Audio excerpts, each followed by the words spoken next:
This is the IBJ podcast for the week of April 24th, 2023, brought to you by Taft. I'm your host, Mason King. Welcome back to the podcast, everybody. As you might be aware, IBJ unveiled late last week its 40 under 40 class of 2023, featuring dozens of young but accomplished business, community, and not-for-profit leaders who we suspect are just getting started. This is the 31st annual edition of one of our most popular features. And indeed, we have reached a point where some of the honorees are younger than the feature itself. The youngest member of this year's class is 29-year-old Joel Kirk. He does not have an MBA or what you would consider to be a traditional business background, but he is every inch an entrepreneur and promoter, and he cut his teeth in one of the toughest markets in the world, New York City. And he has persuaded some of the most experienced philanthropists in central Indiana to back his venture that makes Indiana a conduit for one of New York City's most famous products, Broadway-style musicals. A native of Carmel, Kirk is the founder and CEO of Discovering Broadway, which brings musicals that are still in the developmental stage to central Indiana so the creative teams can work in relative peace and then stage their work here with a combination of local and national talent. For example, the creative team behind the musical version of The Devil Wears Prada rewrote most of the show's script and created several new songs over the course of about a week in Carmel back in 2021. Earlier this year, Discovering Broadway devoted incubation resources to the musical 5 Points and staged a concert performance at the Madam Walker Legacy Theater with Tony winner Jesse Mueller and Josh Kaufman, winner of The Voice. In this week's edition of the IBJ podcast, Kirk discusses his own incubation period in Carmel and then at Ball State University before moving to New York at the age of 20 and starting a career as a theater director. He also tells the origin story of Discovering Broadway and explains how this one-man show, at least until recently, persuaded producers and creators with international reputations to make Central Indiana their workshop. Here's our conversation.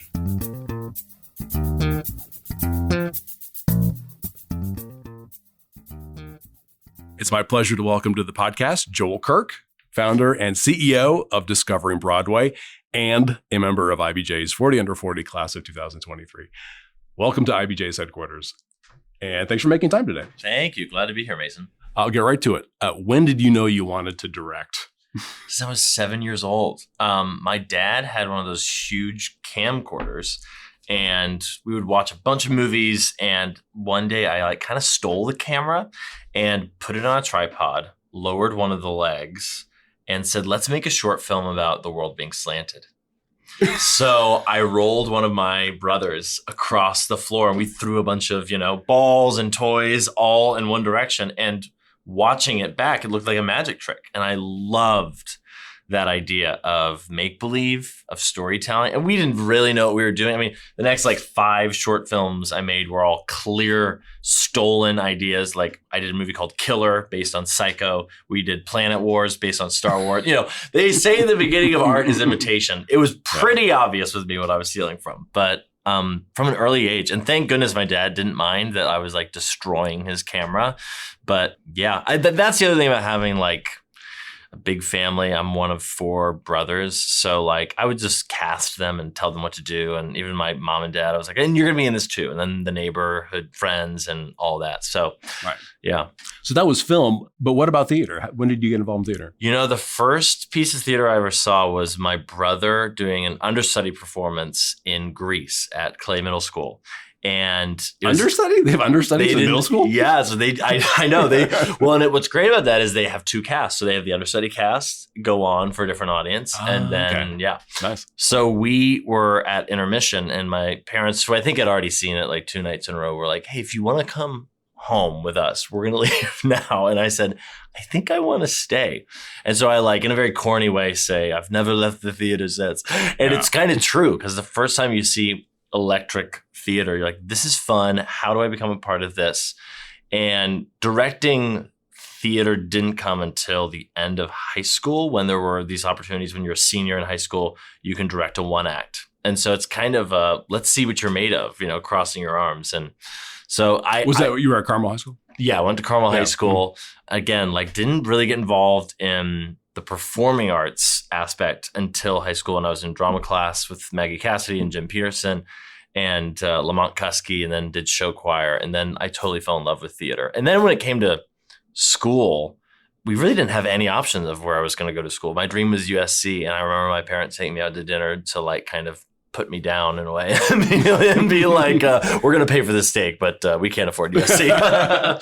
But you're in luck because Ball State has a very good theater and dance program. That's right. And their strong telecommunications program, thanks to David Letterman's philanthropic gift, allowed me to kind of double major there. And honestly, film school and theater school, you learn a lot about craft and you learn a lot about trial and error, but it's always up to you as an entrepreneur artist to make the thing. You got to learn how to fundraise. You got to learn how to, acquire IP. Those are just things that you get a lawyer, you get an accountant, you pick people's brains.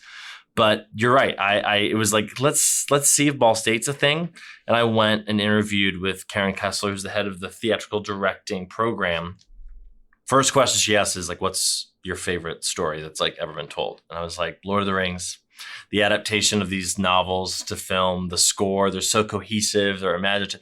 And she was like, me too. And so I got the presidential scholarship. So then we could afford Ball State. I always say I'm very involved right now in philanthropy is my own nonprofit that underwrites opportunities for kids. But I don't think I would have been able to go to college without those kinds of gifts from people. So it's a circular thing, generosity. So you got a degree. Was it a degree in both film and theater directing or 2 degrees? So here's what ended up happening. I was double majoring, and then I got an internship in New York during my junior year.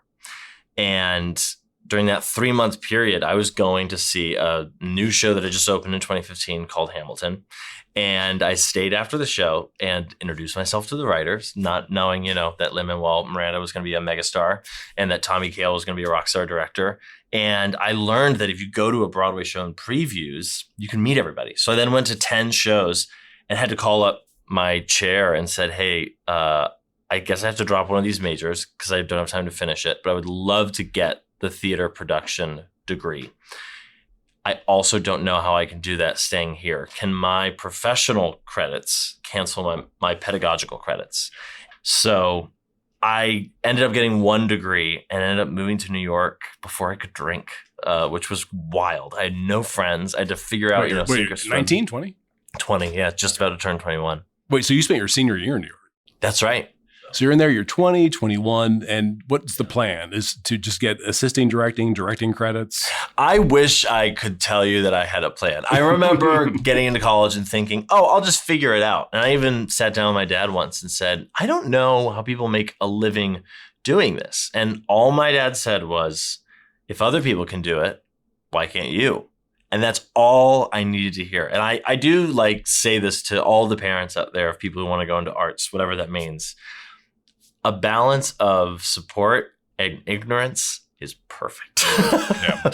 I really I know a lot of people who are the kids of very famous people, and I mourn a little bit for them because their parents know too much.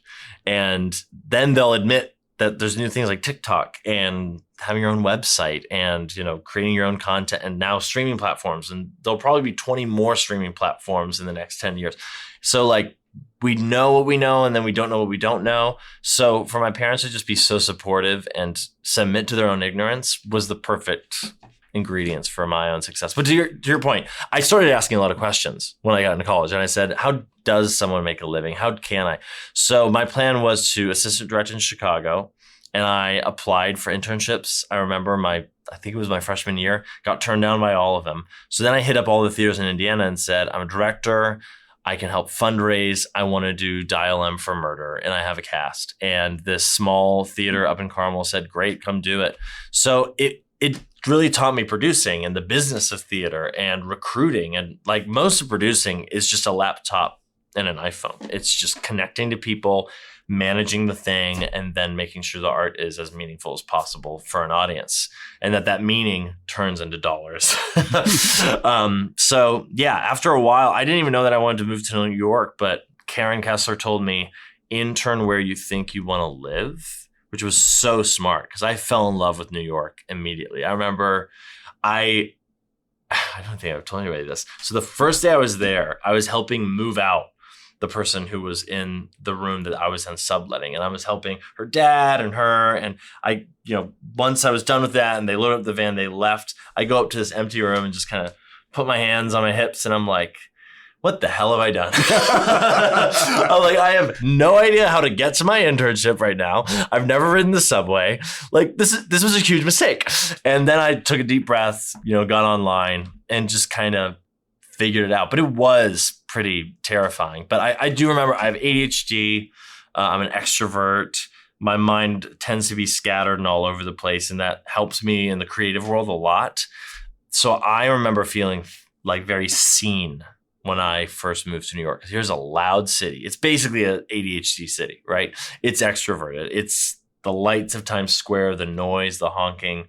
And it's kind of all over the place. You can do whatever you want. You can have a drink at the beginning of the day. You can go see a show. You can go get on a canoe. There's just so much opportunity everywhere. And it's just so exciting because you feed off of everyone else's energy.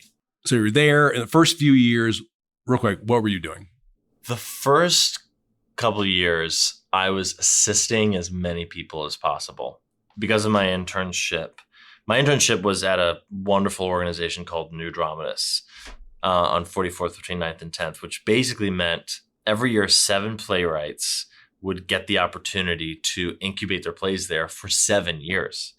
And they would send a new draft to the staff there. They would cast it for them. They would assign them a director, and they would underwrite that process. So I basically got coffee with everybody I met through that internship. And every day there was a different famous director or famous writer or actor that had just been on a sitcom, or somebody who looked familiar. And then 2 months later, it's like, oh, they were on that billboard in Times Square. So I kind of just approached everybody and said, I have no money. I don't have many marketable skills, but I will do whatever you need in your process. And you don't have to pay me. I will work on the weekends to pay my rent. I will do whatever it takes. And the minute you realize that I'm not worth free, fire me.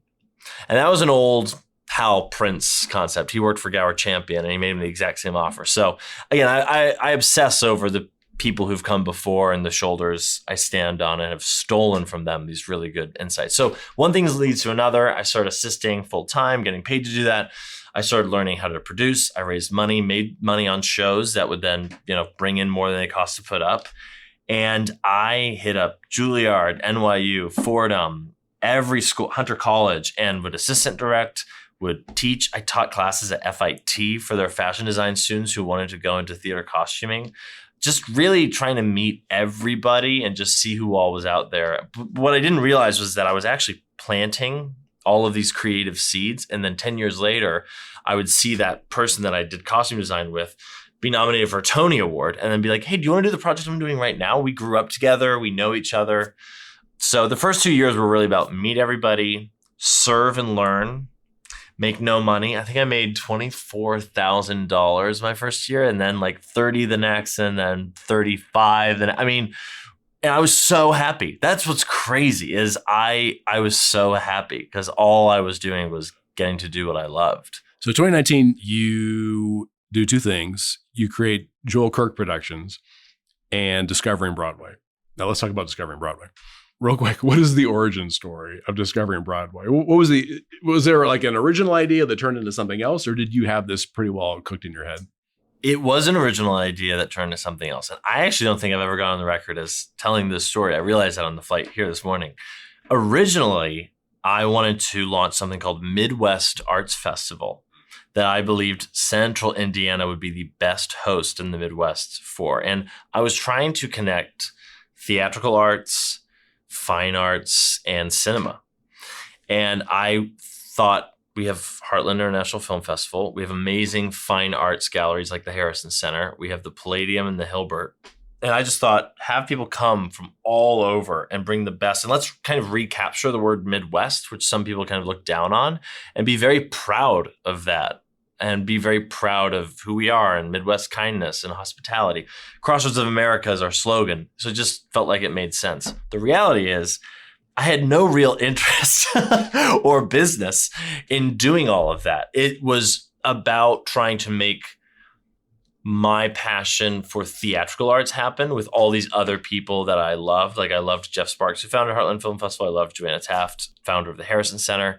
And they were helping me realize this dream. So it went from Midwest Arts Festival to something called Broadway Festival to then Discovering Broadway, which really the pandemic helped me scale down and become honest with what I really was passionate about, which was incubating the future of Broadway shows, which is what I was trying to do in New York.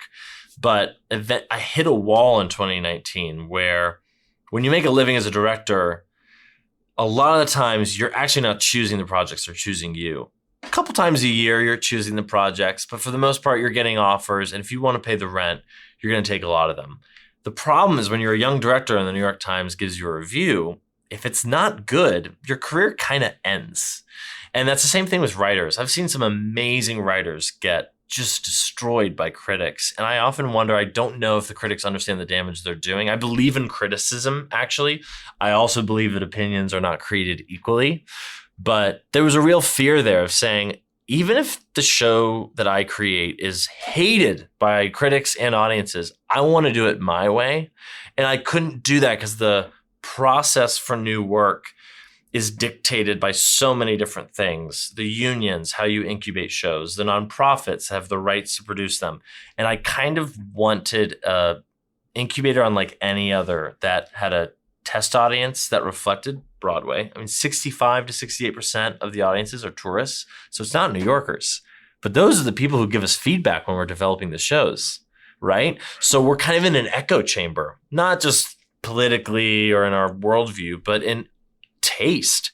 So how did you guys end up, or how did you and Discovering Broadway end up in Carmel in early 2021 with this nascent production of The Devil Wears Prada? So in 2019, we launched Discovering Broadway at the Indianapolis Arts Garden. We had an incredible advisory board of directors, and I was the only staff member at that time. Then the pandemic happened. And I kind of called everyone together and said, I think this is still a great idea. I think New York is going to come back last because we thrive on international tourism. And I think there's a huge opportunity here for the Midwest and other places that my neighbors in New York that are moving out are moving to. So we had just finished like a $250,000 fundraise. So I was like, I'm going to furlough, take unemployment. And then we're going to find when is the right time to fully come back and start programming shows.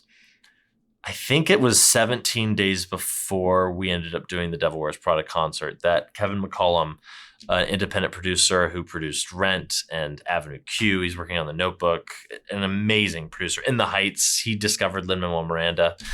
And he called me. I was convinced he had called the wrong person. I was like, surely you meant to call Joel Schumacher, not Joel Kirk.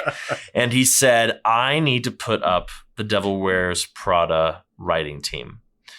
I had been talking to Kevin about the program for a couple of years with The Notebook, which I felt like would have done really well here. And Devil Wears Prada was being written by Sir Elton John. There was no idea in my mind that because he's based in the UK, that he wanted to come for a long time and stay in Indiana. I mean, every time he said he was going to do a concert in Indiana, he had to cancel it for very serious reasons, health related. So it just didn't feel like a show I would even ask about. And he was calling me and he said, I got to put him up in 17 days. We'd love to use your program if it's right for this.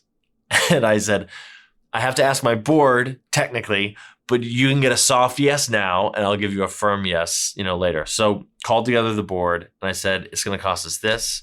We can put them up. We have to do daily testing. We should have them test before they come out. Yeah, COVID testing. Yeah. COVID testing, yeah, because February of 2021, if you were 75 and older, you got the first shot. That's how early on we were in the recovery of the pandemic. So there was a lot of terror actually in that process. I also made a deal with Kevin to help close on the deal. I said, we will not market or promote or tell anyone that you're here until after and if you have a good time. And Kevin is a high-risk gambler. He's sophisticated, but he's a high-risk gambler, and he loved that energy and was like, let's do it. So the second day they were here, I get a call from Kevin around 11:35 at night, which is never a good thing if you're getting a call that late from a producer. And I'm thinking, oh no, somebody has COVID. And they drove together. They actually didn't fly. They drove masked all the way from New York. This is the creative team. This is the creative team. This is the writers. Yep. Is Elton John director. part of this? So the UK wasn't letting anyone leave the UK because in February of 2021 was the early, we were starting to discover there was a variant. I don't know if you guys, if anyone listening to this remembers. I vaguely remember. Yeah, and that sent chills down everyone's spine because it was like, oh, so a vaccine isn't going to end this. And that was the beginnings of what we now know was Delta. So we Zoomed with Sir Elton John and his husband, David, who's big in the fashion world and runs Rocket Entertainment, their production company. So we were interfacing all the time with them, but they legally were not allowed to leave. So you guys are in, where are you in Carmel? We put them all up in the Hotel Carmichael because that hotel opened truly in the heart of the pandemic. And it felt like a really neat opportunity to bring a huge amount of attention to that hotel to help out that hotel financially. But not at that time, not only later. Right. You couldn't tell anybody that you were doing it. Right. So I was able to, exactly. Oh my gosh. This whole thing was based on the fact that no one would get sick, that they would like the program, and that they would then give me permission to promote it, which I believed fully well that they all would. I did know a lot of the artists on the creative team beforehand. Shayna Taub is one of the best writers out there, and she wrote all the lyrics while Elton wrote all the music. So I get a call at 11:35 p.m. and I'm like, oh no, what is it? Who's sick? And Kevin goes, oh, no. I just, I wanted to talk about the next show we bring out. I've got Ever After. I've got Diary of a Wimpy Kid. I've got that. And I was like, this is the best news that I can possibly get. They've only been in Indiana for 2 days. I don't even know the last time any of them were in Indiana. For many of them, it was their first time. And they were having a ball. And think about it this way. It's the pandemic. They haven't left their apartments in New York or Chicago. They're watching musicals at night together. They're discussing art. It was like bringing people out of a cold, long winter and throwing them back into their purpose. It was really cool. So what is the purpose of getting them all together? What artistic work is happening over the course of those days? The most valuable thing that happens when you put all these artists into a new space where they don't have any local friends is they have nothing to do but focus on the musical, but to ask the hard questions that will take the story to the next level. So before they go to sleep, they're not trying to get on the subway to get home. They're not trying to run to their deli and make sure that they have something. They're not trying to pick up their kids from school. A lot of them had kids and left it with one of the spouse. So they go to sleep thinking, do we have the right opening for this musical? Have we introduced this character in the right way? So they're working with one of the drafts. I mean, it could be the seventh draft or the eighth draft, but they're working with one, but they really need to refine it and get it as stage worthy as they can. Yes. And so this is part of the process, I guess, all the time. Yeah. But in this case, they're doing it in Carmel. Yes. Often, like right now, I'm working on a musical version of Hamlet, and one of the writers is based in Nashville. So she's an hour behind. And every time we get on the phone, the first 10 minutes is about just getting into the conversation. But when you're in isolation for a week or two, and Prada was a 9-day writer's retreat, you don't have to start and stop. You go to breakfast together. You then go back to the hotel room together. You go to your own rooms and write. And then if you're inspired, you go and you share together and you end the day together. It's just, honestly, they got about probably a couple months worth of work done in 9 days. And you're Zooming, or the team is Zooming with Sir Elton John at the same time. So, and I think some designers. The lyricist like, well, what do you think about changing this lyric? Blah, blah, blah. And he goes, oh, I think that's okay. So you know what's crazy?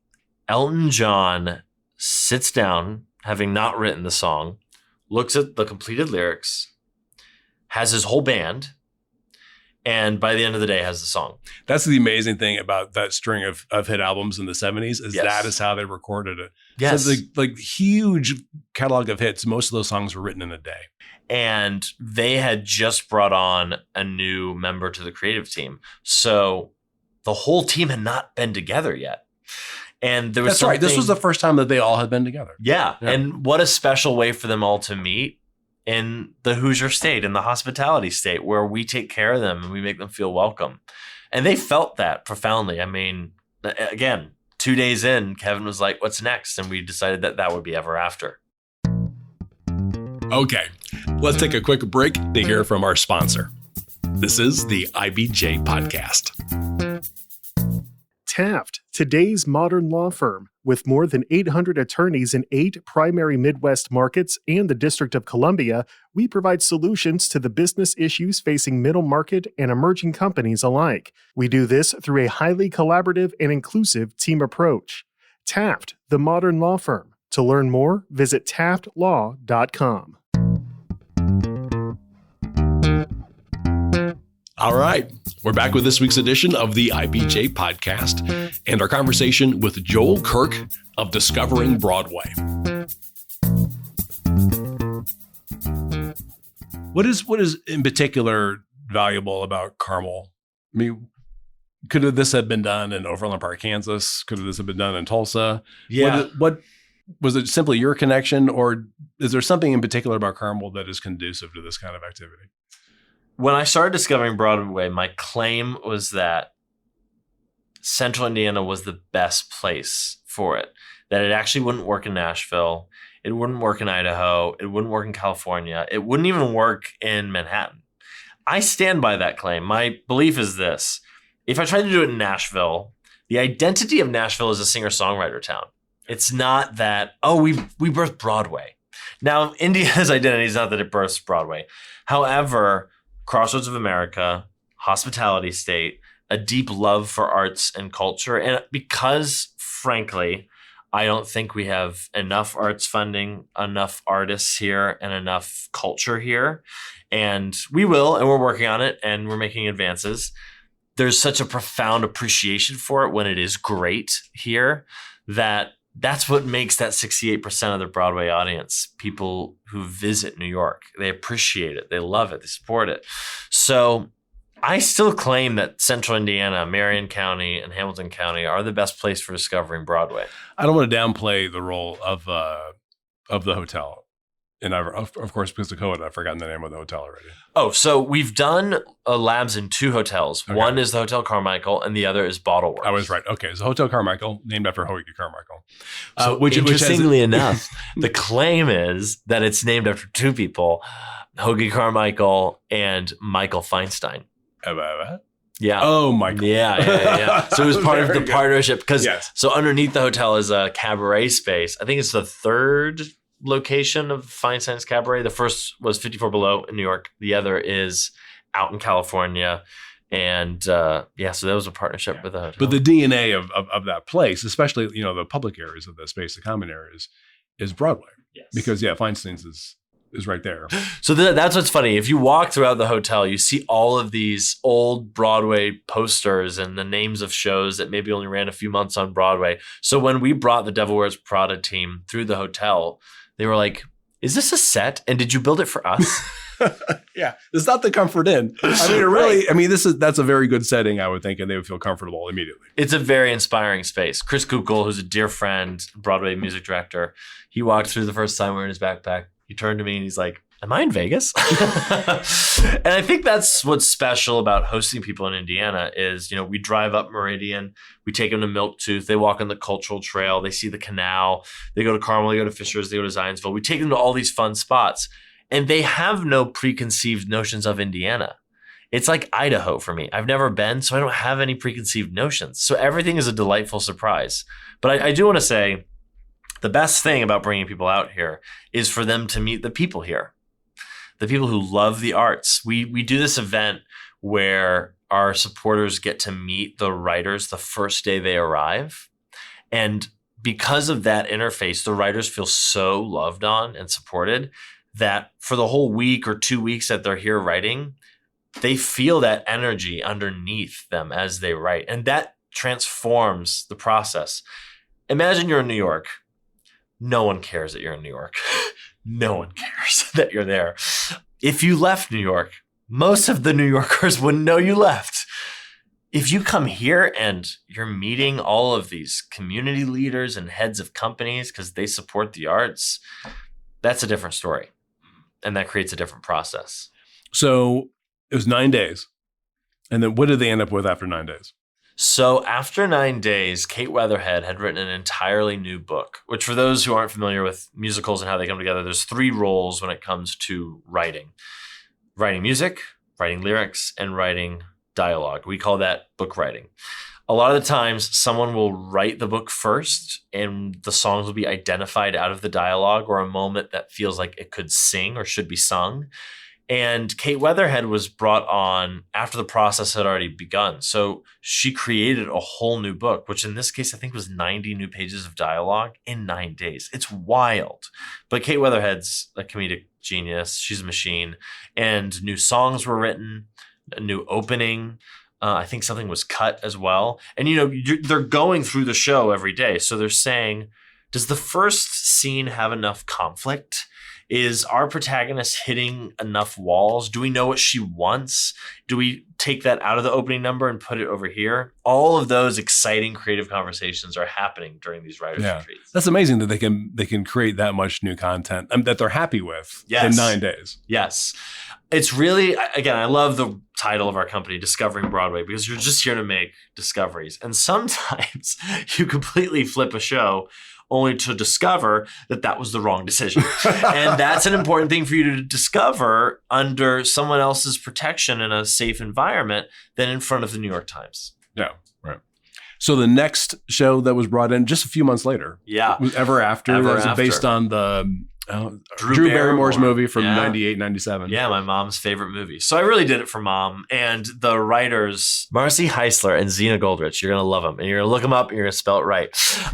Wrote an amazing score of a show. And it's such a Valentine. Honestly, it harkens back to like the Rodgers and Hammerstein, but with a lot of like modern quips and humor. And that's what's great about the 1998 movie is it's a more empowered Cinderella. And this was during that weird time in the pandemic where we kind of thought it was over. Everybody had their 2 shots. The rates of transmission were down. So we went from testing people daily and being masked and socially distanced at the Devil Wears Prada concert to no masks, no testing, no proof of vaccination. And that was just May of 2021. So let me go back up real quick because you said concert. So there was a concert at the end of the Prada. Yes. Okay. Yeah. And we were socially distanced. It was honestly, we hired a photographer for the event. It is the most depressing thing I've ever seen. You just see people with surgical masks on. They're 10 feet apart. Were you like pulling people off the street? I mean, how do you have the concert without drawing attention to yourself?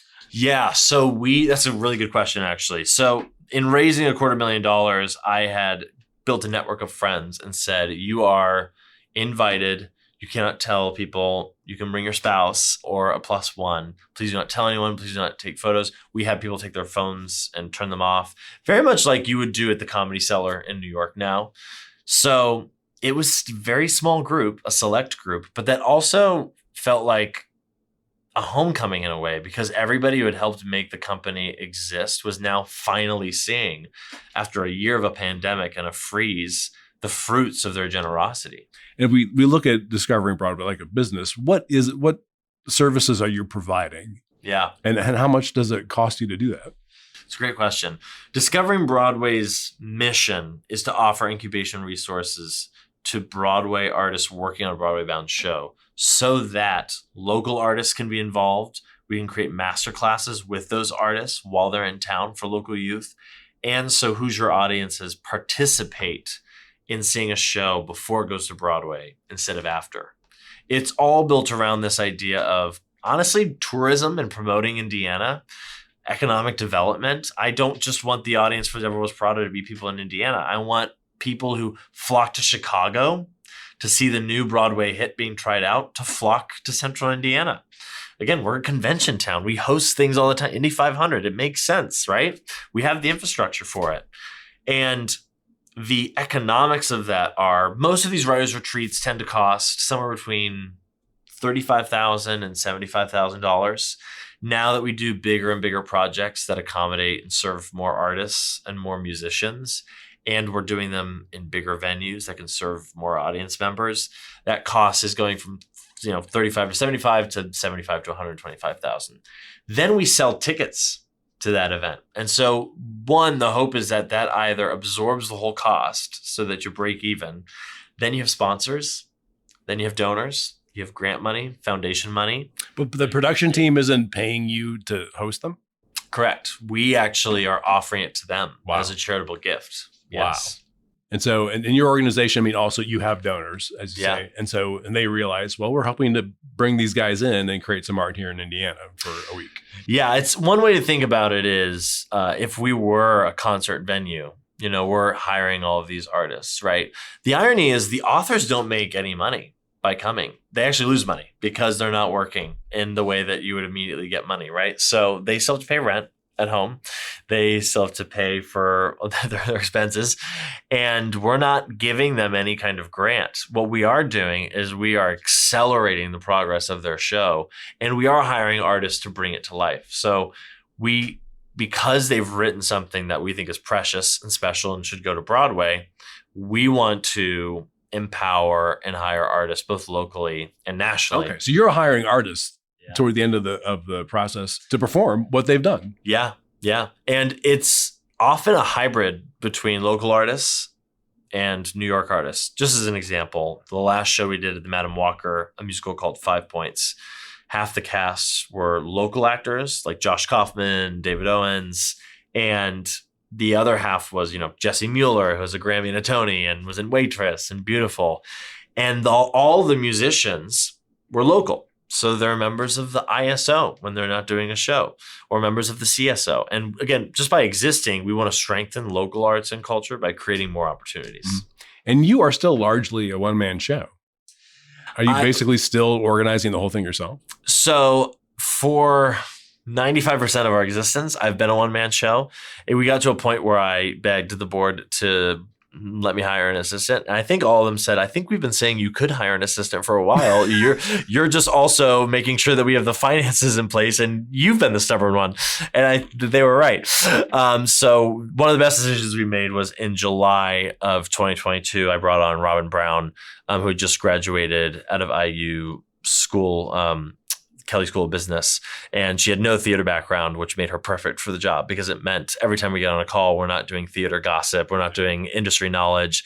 It's just about how do we make the company better, what needs to be done, and how do we get there. But for example, when you do 5 Points, which culminated in a big concert at the Madam Walker Legacy Center. Still, it's you and Robin. You're on the phone, I guess, a ton, and you're making arrangements to get the artists in. You're making arrangements to get the musicians in. You're making arrangements with the people who run the space. You're making arrangements with the people who clean the space. You're making arrangements with the hotel where everybody is staying. And it's basically you guys doing that.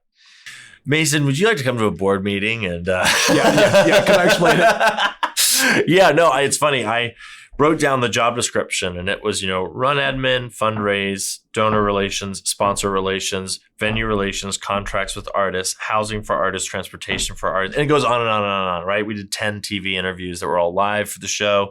You're doing promotion, you're packaging that. Robin is creating all the graphics for the event. We're running that through social media. It is a company that punches above its weight. I will say that about myself. If there's any redeeming quality to me, and who knows if there is, it's we punch above our weight, and we really need to be $1 million company. And right now we are about $350,000. But after you're talking about your annual budget, yeah, and it's not, again, we've grown our company financially every year somewhere between 15 and 22%, which is great. I mean, the 2 of those years was a pandemic, and realistically, I don't know anybody who in their right mind would be like, let's do a concert at the Madam Walker. 900 people are coming, including the mayor and past mayor. And, we're going to work with a Grammy and Tony winner. And we don't have backstage staff. We don't have box office staff. We don't have front of house staff. It's just the CEO and the assistant. And it's going to be a major success.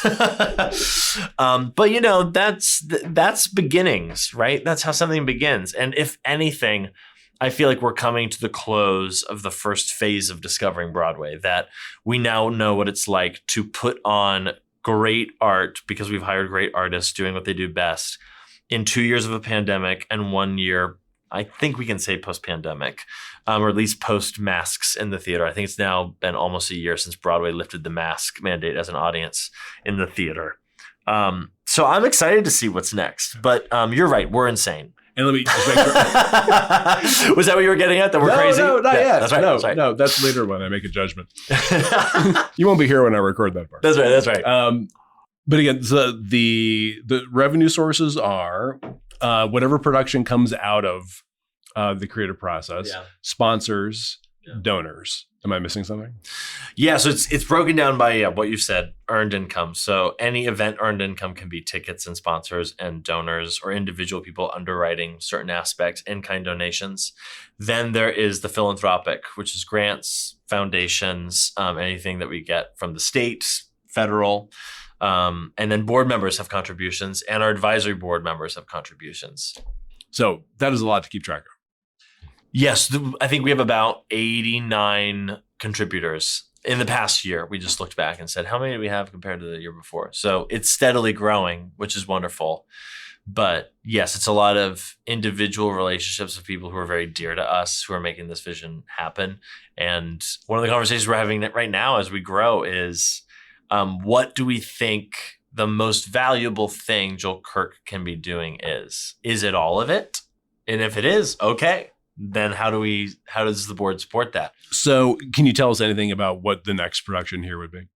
That's a great question. So we are in a very exciting moment in our growth where all that we've done up until this point is taken shows that to some degree exist and given them incubation resources. So we've been incubating and taking them to the next level.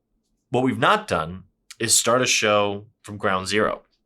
We've never started a show from the ground floor, which as a director producer, and that's what Joel Kirk Productions is all about. We start from the beginning. I build the team. I hire the writers. I direct it and take it from phase to phase to phase. Which is what you're primarily doing in New York. That's right. Right. That's right. It's which is a whole other thing. It's a whole other thing. Yeah. When I sleep, I do that. And what I want my people to experience next, now that they've experienced incubation, is innovation. Is to say, let's just talk about ideas. What would make a good musical? Who has not written a musical? Who should write one? Should we be a commissioning organization as well as an incubating organization? And what does that do to us nationally? What does that do to Central Indiana to say, not only is this a launchpad for Broadway, but that whole show was built by a team in Indiana? That's other level. So I'm honestly, we're in the beta phase of that. And I'm thinking about, is there a Kurt Vonnegut novel that should be turned into a musical? What Indiana story should be a musical?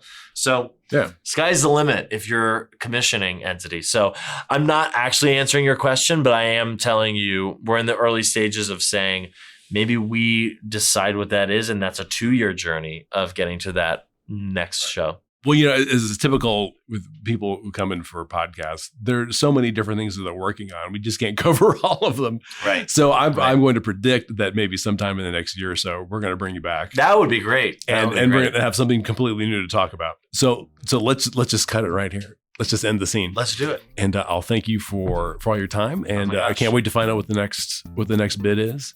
And I'm sure we'll see you soon. Yeah, Mason, thank you so much for your time. Appreciate it. My thanks again to Joel Kirk.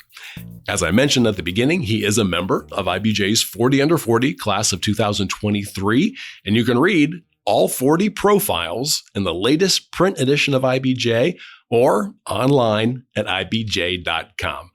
And if that's not enough, there are a few other stories from the issue that I want to draw to your attention. Most folks agree that the state can play a role in helping educate workers for high-skilled jobs and help employers find the right fits for their workforces. But as Peter Blanchard reports, Indiana legislators have hit some walls as they debate the best ways to do it. Also in this week's issue, Daniel Bradley outlines the plan to build high-end housing for Purdue University's retired alumni right on the school's campus. Now, I will say it is a lot easier to access all of this content and all of IBJ's data on Central Indiana's business, community, and economy if you're a subscriber. And you may not know, we have wrapped all of IBJ's content together with all of the stories, columns, and podcasts from our sister publication, Inside Indiana Business, and that works out to about $3 per week. for actionable information about every notable business development across the state. You won't find Indiana's story told with this kind of breadth and depth anywhere else.